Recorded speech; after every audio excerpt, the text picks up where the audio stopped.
Hey, je suis là. Tu fais comment pour te sortir de cette situation, sachant que tu peux pas passer en haut parce qu'il y a un chien zombie? Bon, je suis sûr que si je te demande de ramper, tu vas me faire un truc comme ça. Alors, il y a plusieurs problèmes à cette technique. Déjà, t'avances pas. Et à moins que tu sois un tireur d'élite prêt à abattre une cible prioritaire, bon, cette technique, elle va pas te servir. Deuxièmement, tu prends beaucoup de place. Quand tu es couché ici sur le ventre, tu as le sac à dos sur le dos. Et donc, tu prends de la place en hauteur. Par exemple, sous l'arbre, je ne serais pas passé. Et le problème, c'est que si tu prends ton sac à la main, Ça veut dire que tu dois le pousser, ensuite avancer, puis le pousser. puis avancer. Et pour terminer, tu ne te remets pas debout très vite. Ok, on va donc voir la bonne technique de ramper. Donc, tu commences déjà par te mettre par terre. Voilà, il faut pas avoir peur de se salir. Ensuite, tu vas choisir un côté, celui sur lequel tu es le plus à l'aise. Personnellement, j'aime bien me mettre sur le côté gauche, comme ça je vais pouvoir pousser avec ma jambe droite. Ensuite, la main du côté que tu as choisi. Alors moi, c'est la main gauche. Pour rappel, la main gauche, c'est celle qui a le pouce à droite quand tu as la paume en bas. Ok? Tu la mets ici, là, voilà, à la perpendiculaire. Et ensuite, ta jambe gauche, là, tu la laisses tendue.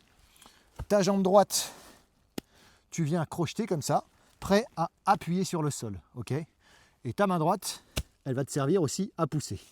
Et donc, ce que tu fais, c'est que tu glisses sur la tranche de ton corps en poussant avec ta jambe droite et en tirant avec ta main droite. Tu vas faire la même chose avec l'autre côté du corps. C'est-à-dire que ta jambe ici, là, qui est tendue, tu la ramènes et tu pousses. Quand tu pousseras aussi avec celui-là. Ensuite, tu ramènes celui-là, tu ramènes la jambe et tu pousses. Jambe droite, main droite. Hop, et là, en même temps, je lève ma jambe gauche. Une fois que je suis là, je repars. C'est la gauche qui pousse et je ramène la droite.